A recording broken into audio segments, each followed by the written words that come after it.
everyone. The story that we're going to read this week is called Library Lion by Michelle Knudsen and illustrated by Kevin Hawkes.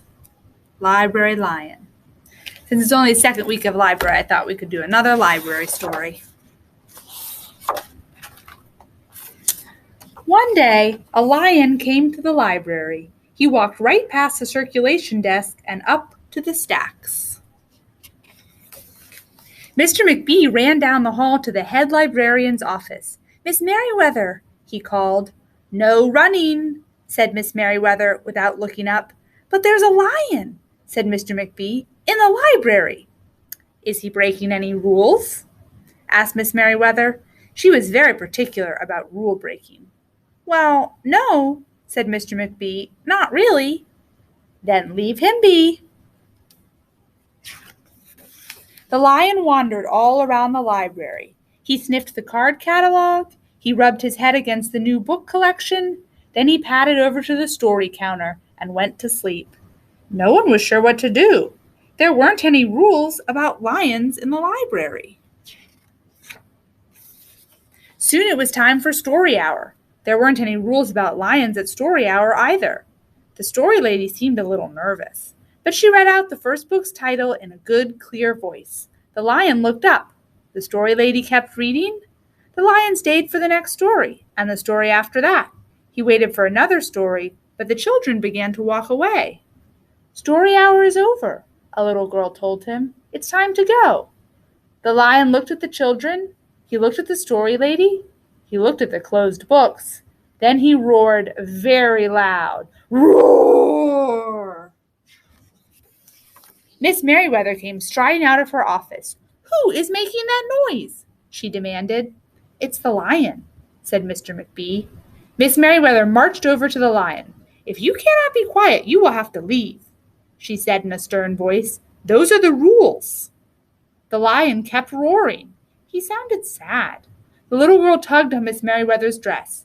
"If he promises to be quiet, can he come back for story hour tomorrow?" she asked. The lion stopped roaring. He looked at Miss Merriweather. Miss Merriweather looked back. Then she said, "Yes, a nice, quiet lion would certainly be allowed to come back for the story hour tomorrow." "Hooray!" said the children. The next day, the lion came back. "You are early," said Miss Merriweather. "Story hour is not until 3:00. The lion did not budge. "Very well," said Miss Merriweather. "You might as well make yourself useful." She sent him off to dust the encyclopedias until it was time for story hour. The next day, the lion came early again. This time, Miss Merriweather asked him to lick all the envelopes for the overdue notices. Soon the lion began doing things without being asked. He dusted the encyclopedias, he licked the envelopes, he let small children stand on his back to reach books on the highest shelves.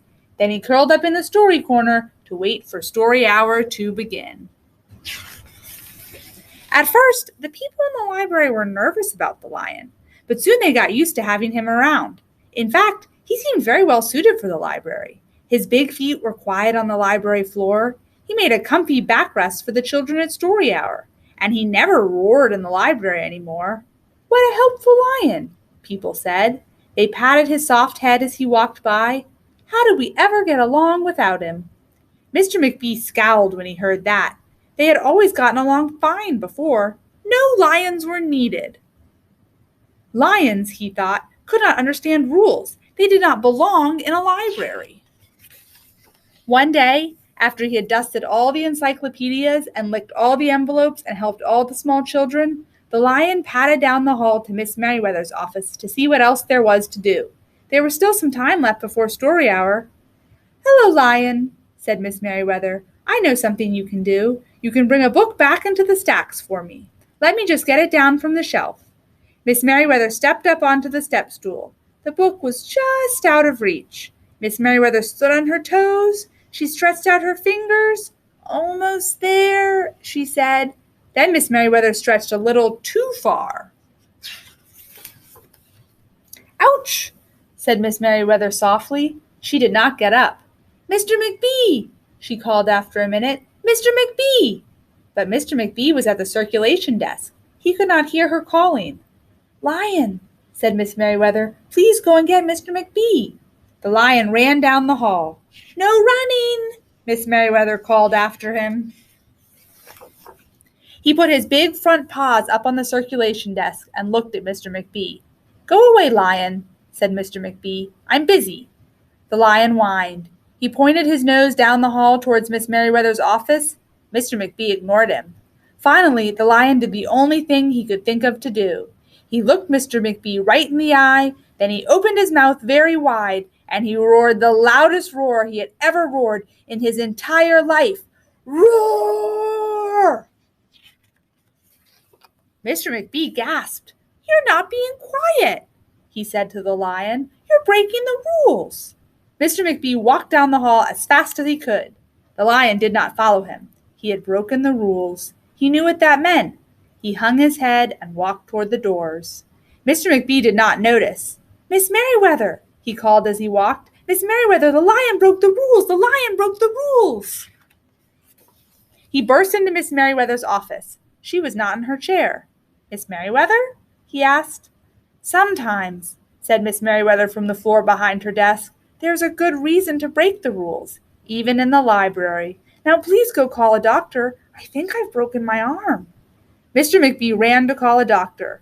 "No running," Miss Merriweather called after him. I guess she doesn't want them breaking that rule. The next day, things were back to normal. Almost. Miss Merriweather's left arm was in a cast. The doctor had told her not to work too hard. "I will have my lion to help me," Miss Merriweather thought. But the lion did not come to the library that morning. At 3 o'clock, Miss Merriweather walked over to the story corner. The story lady was just beginning a story for the children. The lion was not there. People in the library kept looking up from their books and computer screens, hoping they would see a familiar furry face. But the lion did not come that day. The lion did not come the next day either, or the day after that. One evening, Mr. McBee stopped by Miss Merriweather's office on his way out. "Can I do anything for you before I go, Miss Merriweather?" he asked her. "No, thank you," said Miss Merriweather. She was looking out the window. Her voice was very quiet, even for the library. Mr. McBee frowned as he walked away. He thought there probably was something he could do for Miss Merriweather, after all. Mr. McBee left the library, but he did not go home. He walked around the neighborhood. He looked under cars. He looked behind bushes. He looked in backyards and trash cans and tree houses. You know who he's looking for? Finally, he circled all the way back to the library. The lion was sitting outside looking in through the glass doors. "Hello, Lion," said Mr. McBee.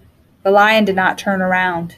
"I thought you might like to know," said Mr. McBee, "that there's a new rule at the library.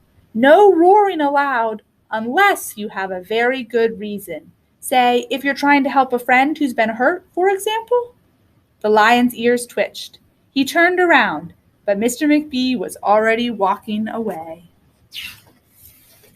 The next day, Mr. McBee walked down the hall to Miss Merriweather's office.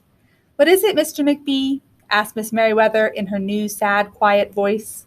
"I thought you might like to know," said Mr. McBee, "that there's a lion in the library."